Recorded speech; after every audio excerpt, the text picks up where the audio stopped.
Speaking of sports, I'm your host, Jared Slack. The Raptors and Kawhi Leonard defeated Giannis and the Bucks at home to advance to the NBA Finals. Does this team have enough talent to keep this Finals interesting and competitive? Kawhi will have to continue his dominant playoff run, and all the Raptors bench players will need to be on their game. Will Kevin Durant play this series?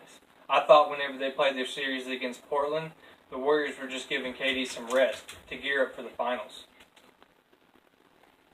Now there are rumors that KD is out for the rest of the year. If KD is out and the Warriors win this finals, will Steph be the finals MVP? I think if KD is out and the Warriors still win the series, I think Draymond Green will get the finals MVP. I know a lot of people will disagree with me about that, but Green was the leader in the series win versus the Portland Trailblazers. The Raptors will probably put Kawhi's tremendous defensive skills against Steph, so they would be either feeding the ball to Klay Thompson or Draymond Green. Now on to a little NBA free agency talk. Will Kevin Durant stay with the Warriors, or will he choose to go elsewhere? Apparently he has a few teams in mind that he's interested in, being the Nets, the Knicks, and the Clippers. Some say that Kyrie could be teaming up with KD in either Brooklyn or with the Clippers. There is also talk about a reunion between Kyrie and LeBron with the Lakers. NBA free agency is a very interesting time of the year. There is usually one shocking move to be made. I heard a really interesting stat the other day that I'd like to share with y'all. Every NBA Finals since MJ has included Tim Duncan, Kobe, Dwayne Wade, or Steph. I thought that stat was just so crazy I had to look it up for myself, and yes, it was true. Now for some MLB headlines. Dustin Pedroia is not sure if he will play again. Bill Buckner passes away at the age of 69. He played 22 years in the league, and he had a career .289 batting average. With teams over their 50-game mark, it's safe to predict what they really are. The Yankees are 35-18, even with all their injuries.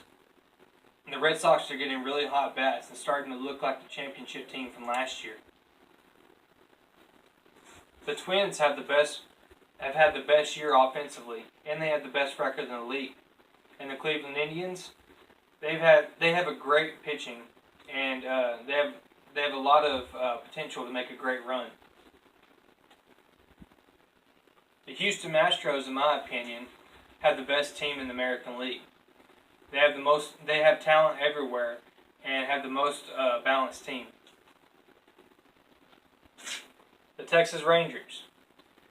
If they can figure out their pitching problem and fix it, they could be a surprise to the rest of the league.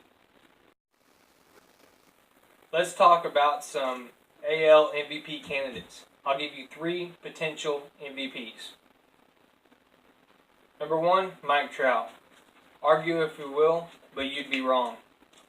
With his batting average just below .290 and has 12 home runs with the year, he had a crazy start to the year, but has came back down to earth in recent weeks. He has the biggest probability of getting hot and going on a major run, an attempt to carry the Angels to a wild card spot. Number 2, George Springer. He has a batting average of .308. He's got 17 home runs. If the season ended today, he would be getting the MVP. Number 3, the Rangers' very own Joey Gallo.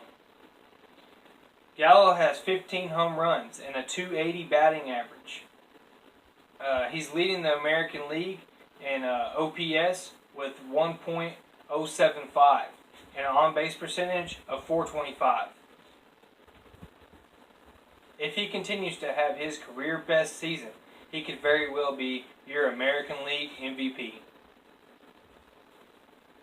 Those are your American League MVP candidates. Next week, I'll go over the National League and tell you about their MVP race.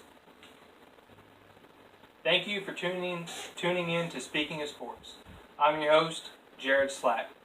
Join me next Wednesday at 2 p.m. on the Mute Mobile Media YouTube Network.